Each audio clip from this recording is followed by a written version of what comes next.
বিরতির পর আবারও স্বাগত সংবাদে। 2018 সালে রাজ্যে পালা বদলের পর একের পর এক ঘটনা, রাষ্ট্রবাদী দলের নেতাদের হাতে শারীরিক হেনস্থার শিকার বা হচ্ছেন সাধারণ মানুষ, এমন অভিযোগ প্রতিদিন প্রতিনিয়ত।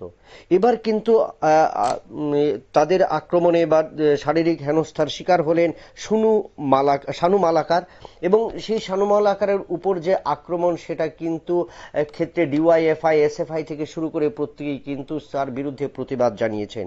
এবার আমরা শুনে নেব বিরোধী দলনেতা সিপিআইএম রাজ্য সম্পাদক জিতেন্দ্র চৌধুরী এই শানু মালাকারের উপর যে আক্রমণ বা হেনস্থার শিকার, সে বিষয়ে তিনি কি বললেন তার প্রতিক্রিয়াতে।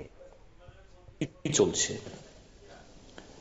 ঘটনা সম্ভবত গতকাল অথবা পরশু দিনের। একজন যুবক, তার নাম যা এখানে বেরিয়েছে, এই শানু মালাকার, তিনি একজন লোকশিল্পী, নিজেও গান এবং গান গিয়ে শোনান।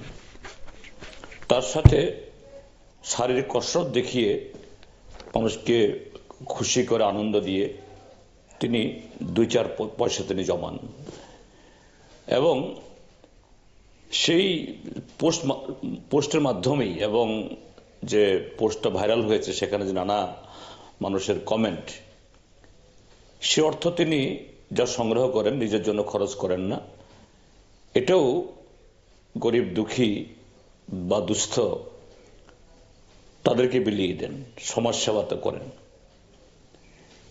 এখন সেখানে যে ঘটনাটি ঘটেছে, একজন যুবক নিজেকে রাষ্ট্রবাদী পরিচয় দিয়ে সরাসরি তাকে বলছে যে গানটা এই শানু মালাকার সেদিন শোনাচ্ছিলেন সেটা একটা ভক্তিমূলক এবং মানবতার আহ্বান, কিন্তু সেই গানের একটা কলিতে আল্লাহ বা এরকম কিছু কথাবার্তা আছে। কেন আল্লাহর নাম নেবে?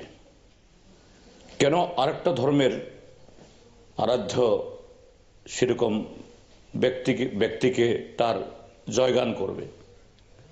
এটা ভারতবর্ষ, আর আল্লাহ মানেই হলো, বা যে ধর্ম মাথায় একজন অত্যন্ত সৎ এবং দক্ষ অফিসার এখন বসেছেন, তার কাছে অনুরোধ করব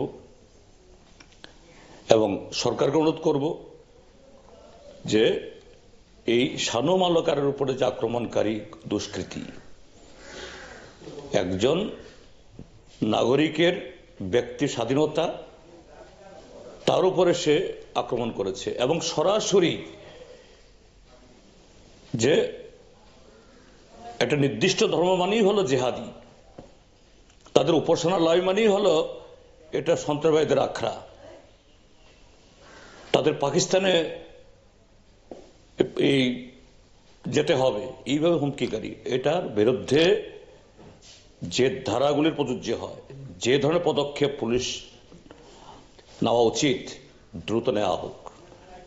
তা না হলে পরে এরা। আমরা শুনলাম সিপিআইএম রাজ্য সম্পাদক জিতেন্দ্র চৌধুরীর বক্তব্য। শানু মালাকারের উপর রাষ্ট্রবাদীদের নেতাদের হামলা, তার তীব্র ধিক্কার জানালেন, এবং যে একজন শিল্পীর উপরে যে এভাবে হামলা করা হলো, সেই বিষয়টা খতিয়ে দেখবে পুলিশ এবং পুলিশ আধিকারিকরা, এবং উপযুক্ত কিন্তু শাস্তির দাবি করলেন যে সিপিআইএম রাজ্য সম্পাদক জিতেন্দ্র চৌধুরী। নিয়ে নিচ্ছি আবারও একটা ছোট্ট বিজ্ঞাপন বিরতির, সঙ্গে থাকুন।